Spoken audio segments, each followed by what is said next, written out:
This year, President Obama chose to unveil his budget late again at a D.C. elementary school. And in his remarks, he said, "My budget is designed with their generation and future generations in mind. And at a time when our deficits have been cut in half, it allows us to meet our obligations for future generations without leaving them a mountain of debt." That's end of the quote. However, just last month, CBO said the deficit will start to grow again in just 2 years. By 2022, we will again be running trillion-dollar deficits, even though we will be taking in historically large amounts of revenue. And this is just because spending will grow twice as much as revenue. Over the next 10 years, we will add $10 trillion more to our national debt for a grand total of $27 trillion. A quote from CBO said this: "Such large and growing federal debt could have serious negative consequences, including restraining economic growth in the long term," end quote. In the latest forecast, CBO projected that our nation's growth potential over the next 10 years will be much slower than the average since 1950.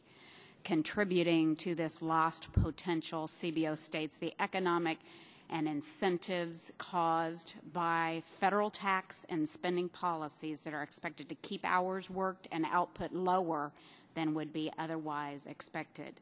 CBO now expects federal budget deficits between 2014 and 2023 to be about $7.3 trillion, which is $1 trillion larger than predicted last year, due primarily to weak growth. If the president's budget were to become law, even by the president's own number crunchers, our nation's debt would still reach $25 trillion. It would add $8.3 trillion to the debt and hike taxes by over $1 trillion, and fails to ever reach balance. Not too long ago, back in 2008, when candidate Obama criticized his predecessor as unpatriotic and irresponsible for the debt growing from $5 trillion to $9 trillion in his 8 years in office, in his words, and I quote, "He is taking out a credit card from the Bank of China in the name of our children," end quote. Can you help explain to us and square the words of candidate Obama with President Obama? Congresswoman, as somebody who was director of OMB for the only 3 years in modern times when we ran a surplus, I understand the value of fiscal policy that puts this country in a solid place. You know, when I left OMB in 2001, there was a $5 trillion surplus over the next 10 years being projected. When I came back to OMB, we had a huge deficit because the money had been spent on tax cuts we couldn't afford, on wars we didn't pay for, and then we had the worst financial crisis since the Great Depression. President Obama under this came into budget, office, since our time's limited, under this budget, what year will the federal government stop taking or stop spending more money than they take in?